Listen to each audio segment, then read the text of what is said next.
HP human papilloma virus एक virus है जो वैक्सीन है 9 साल की ले और 14 लड़कियों को लगनी है। इसके हवाले से आपको थोड़ी आगाही देनी है, ये क्यों लगनी है, किस बीमारी से है और कब लगनी है और कितनी इंजेक्शन लगेगी। और आखिर में आपका कोई भी क्वेश्चन हो, कोई सवाल हो तो आप बल्कि पूछ सकती हैं हमसे। ये HP एक वायरस का नाम है जिसका फुल फॉर्म है ह्यूमन पेपिलोमा वायरस। ये कहाँ पर वायरस है, एक कैंसर करवाता है, कहाँ पर करवाता है, कैंसर के भी कितने किस्म होते हैं, एक आँखों का किस्म, दिमाग का कैंसर, लिवर का कैंसर, बहुत सारे कैंसर होते हैं। तो ये वायरस जो है कहाँ पर कैंसर करवाता है, ये कैंसर बच्चेदानी में करवाता है। एक बच्चेदानी जिसको हम इंग्लिश में या मेडिकल पॉइंट में उसको सर्विक्स बोलते हैं। सर्विक्स एक फीमेल ऑर्गन है जो जिसको उर्दू में या सिंधी में इसको सर्विक्स बोलते हैं, बच्चेदानी। वहाँ पर एक कैंसर होता है, ये वायरस है जो ये करवाता है। ये कब करवाता है और वैक्सीन कब लगनी है, ये 9 साल से लेकर 14 साल अपनी आपकी बच्चियों को लगनी है। ये लगने के बाद 90% उन बच्ची को कैंसर नहीं होगा।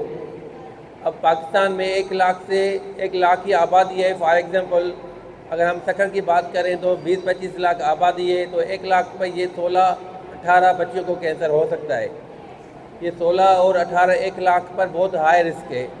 अब ये कैंसर जो है बढ़ने लगा है, दिन में दिन भी ये बढ़ता जा रहा है।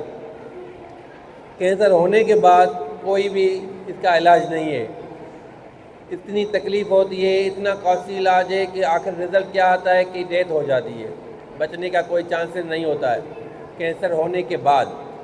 तो ये वैक्सीन जो है बीमारी आने से पहले ही आपको बचाव के लिए टीके लग जाते हैं, तो वो उसको कैंसर बिल्कुल नहीं होगा। तो इसलिए हम ये गवर्नमेंट ने, हेल्थ डिपार्टमेंट ने एक कैंपेन चलाई है जो 15 सितंबर से लेकर 27 सितंबर तक ये चलेगी। जहाँ 9 साल से लेकर 14 साल की बच्चियों हैं, स्कूल हैं, घर हैं, वो टीमें घर भी आ रही हैं, हर स्कूल में भी आ रही हैं वो ये वैक्सीन लगवाने के लिए। इस वैक्सीन लगने के बाद क्या क्या तकलीफ़ होती है, क्या असरात होते हैं, वो भी हम आपको बता रहे हैं। ये टोटली सेफ़ वैक्सीन है, कोई भी इसका साइड इफ़ेक्ट नहीं है। बाकी ये है कभी किसी को चक्कर आ सकते हैं क्योंकि ये इंजेक्शन फॉर्म है, लेफ्ट बाजू में लगेगी। बच्चे पहले ही इंजेक्शन से डरते हैं, बस ये डर है और कुछ भी नहीं है।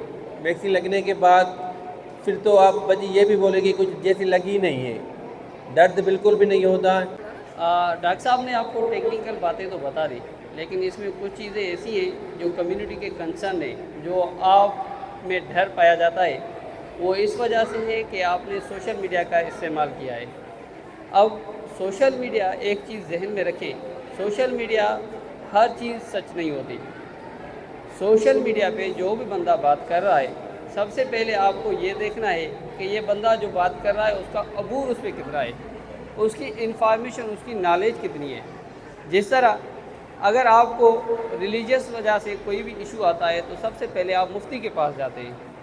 इसी तरह अगर आपको किसी बच्चे की एजुकेशन का इशू आता है तो सबसे पहले आप किसी माहिर टीचर से रजू करते हैं। इसी तरह अगर हेल्थ की बात आ रही है तो फिर हमारे यहाँ हर बंदा डॉक्टर बन जाता है। अब जितनी भी चीज़ें आपको सोशल मीडिया पे मिल रही हैं, कम से कम आप उसके प्रोफाइल में जाएं, ये देखें कि वो उनका हेल्थ से ताल्लुक़ कितना है, वो बंदा हेल्थ को जानता कितना है, उस बंदे की वैक्सीन पे रिसर्च क्या है। क्योंकि आपने देखा होगा बहुत सी बीमारियां ऐसी है जिनकी वैक्सीन हम लगवाते हैं और फ्री ऑफ कास्ट लगती है। देखो अब आप सबके या सोशल मीडिया पे ये आ रहा है कि गवर्नमेंट को क्या ज़रूरत है कि हमें फ्री में वैक्सीन दे रही है। ठीक है, आप सबको ये भी पता होना चाहिए, ये डॉक्टर्स, ये जो पैरामेडिक्स है, ये सारे गवर्नमेंट हॉस्पिटल के अंदर हेल्थ आपकी फ्री में दे रहे हैं। वीडियो की वजह से वो बच्चियाँ उसे वैक्सीन नहीं करवा पा रही। अब आप देखें, आपको ये भी होगा कि भाई एक सवाल आपका ये भी है कि सिर्फ इस उम्र की बच्चियों को क्यों लगाते हैं। हाँ नहीं, ये थोड़ा क्लियर कर, जनरल जो आ रहे हैं, आप कहते हैं इस उम्र की बच्चियों को क्यों लगाते हैं। दरअसल बात यह है, जिस तरह हमने कहा कि ये जो बीमारी होती है रिप्रोडक्टिव एज के बाद होती है, यानी जब शादी हो जाती है या कोई कॉन्टेक्ट्स हो जाते हैं मेल फीमेल का, उसके बाद ये वायरस लगता है। तो ये उम्र जो है रिप्रोडक्टिव एज नहीं है। इन उम्र के दौरान हमें किसी बच्ची की टेस्ट करवाने की ज़रूरत नहीं है, क्योंकि उनका ऐसा कोई कांटेक्ट नहीं होता, इसीलिए हम उसको वैक्सीन लगा सकते हैं। लेकिन ये अगर आपने ये पम्फलेट पढ़ा होगा तो इसमें हम 45 साल तक लगा रहे हैं। 45 साल तक हम लगा सकते हैं, लेकिन उसके लिए ये होगा सबसे पहले टेस्ट होगी और उसके बाद अगर उसकी वो टेस्ट नेगेटिव है तो वो ये वैक्सीन लगवा सकते हैं। ये एज इसीलिए कि ये कि ताकि हम अपने बच्चों को महफूज कर सकें, और दूसरा ये है कि हमारे जो हेल्थ सिस्टम पे बर्डन बढ़ रहा है, वे कैंसर की जो बीमारी है उनका, उसको कम करने के लिए ये हम वैक्सीन लगा रहे हैं। Thank you.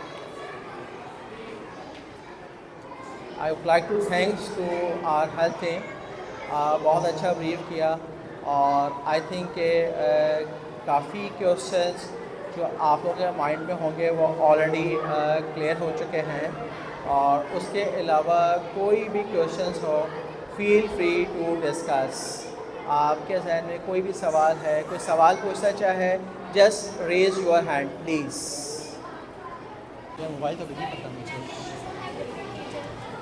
सर, हर इंसान की अलग अलग इम्यूनिटी सिस्टम होता है, डिफरेंट नेचर होती है, तो इसके कोई साइड इफ़ेक्ट्स हैं?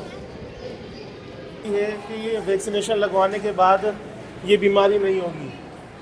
आप मुझे ये बताएं, अगर होती है तो उसकी रिस्पॉन्सिबिलिटी कौन उठाएगा, आप मुझे बताएं सर। सर मेरा सवाल ये है कि अगर इस चीज़ के सिम्टम्स हैं वो कौन से हैं, और ये सिम्टम्स हमें किस एज में मतलब नज़र आएंगे।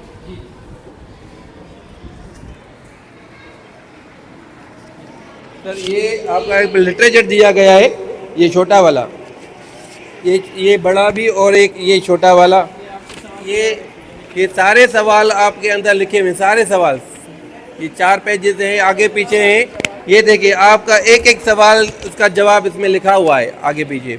मैं आपको बता भी चलूँ कि छोटी बच्चियाँ हैं ये अभी किसी से कांटेक्ट में नहीं है, मतलब गैर शादीशुदा हैं, अभी छोटी हैं। जब बड़ी होगी, चाइल्ड बियरिंग एज होगी, चाइल्ड बियरिंग एज मतलब 20 साल के बाद या 18 साल के बाद जब बच्ची जवान हो जाती है, किसी के कांटेक्ट में या शादी हो जाती है, तब ये वायरस आ सकता है। ये वायरस आने का एक ही रास्ता है, शादी होना। शादी से पहले ये वायरस नहीं आएगा। किसी सेक्सुअल कांटेक्ट किसी से के साथ, भले शादी से पहले या शादी के बाद होगा, ये वायरस तब आ सकता है। तो शादी से पहले ये कांटेक्ट, ये सिम्टम नहीं आएंगे। शादी के बाद ये सिम्टम आना शुरू हो जाएंगे। अगर उसको कैंसर, ये वायरस आ गया तो सिम्टम क्या होगा, एक पेट में दर्द होगा, मेंसेस ज़्यादा आएंगे और तकलीफ़ ज़्यादा होगी। ये शादी के बाद ही हो सकता है, पहले नहीं आएंगे सिम्टम, क्योंकि ये सेक्सुअल ट्रांसमिट डिजीज़ है, वायरस है। जब तक सेक्सुअल कांटेक्ट बच्ची का नहीं होगा तब तक ये नहीं आएगा। और कोई सवाल? कोई पेरेंट्स एग्री हो भी जाता है रिएक्शन कराने पे, और उसका साइड इफ़ेक्ट, अगर उसको साइड इफ़ेक्ट रिएक्शन हो जाता है तो उसका क्या,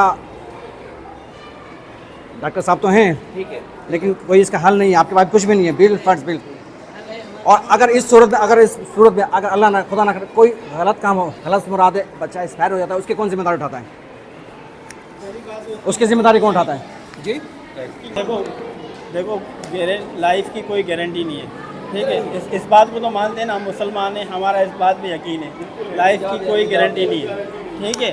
लेकिन आप कह रहे हैं कि इस वैक्सीन से, लेकिन ये वैक्सीन लाखों नहीं, देखो ना, हम वैक्सीन लगवा रहे हैं सालों से, हमें पता है तो उसके आउटकम क्या हैं, उसमें कौन कौन से रिएक्शन, इसमें माइनर्स खाली बुखार आ सकता है, चक्कर आ सकते हैं, इसके अलावा इस वैक्सीन से कुछ नहीं होता, क्योंकि ये आज नहीं, आज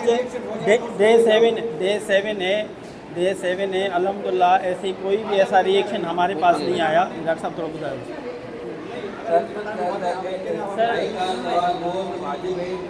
पेरेंट्स है, ये पेरेंट्स है ना, मैं भी किसी बच्ची का पेरेंट्स हूँ, मेरी बात मेरे भी बच्चे हैं, मैं भी इसकी तरह भाई की तरह पेरेंट्स हूँ। अगर ये वैक्सीन आती, अगर मैं डॉक्टर नहीं होता, मैं आपकी तरह नीचे बैठा होता और कोई यहाँ पे आगे डॉक्टर दूसरा हो कोई बड़ा, मेरा भी सवाल यही होगा, क्योंकि हम अपने बच्चों से प्यार तो करते हैं ना। अब उसका एक आंसू भी या एक तकलीफ भी हमसे बर्दाश्त नहीं होती पेरेंट्स से।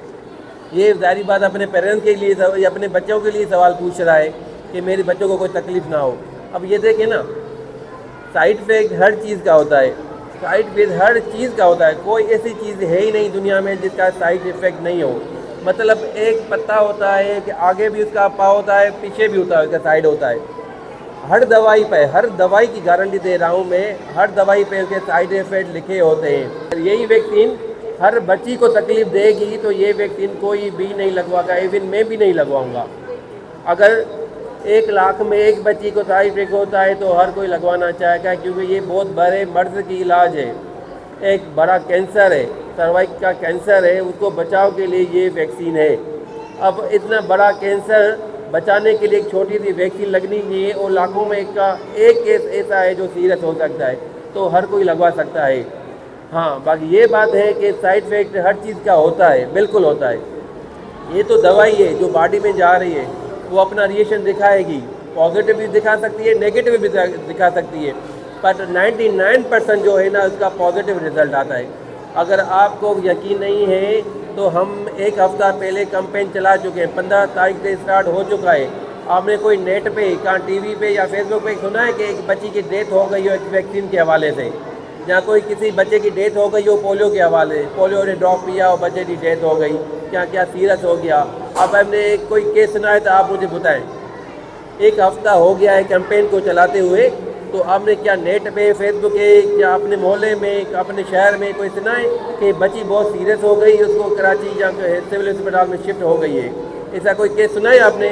1 हफ़्ता हो गया है कैंपेन चलाते हुए। हमें कोई है तो हमें भी बताएं, हमें भी नॉलेज दें।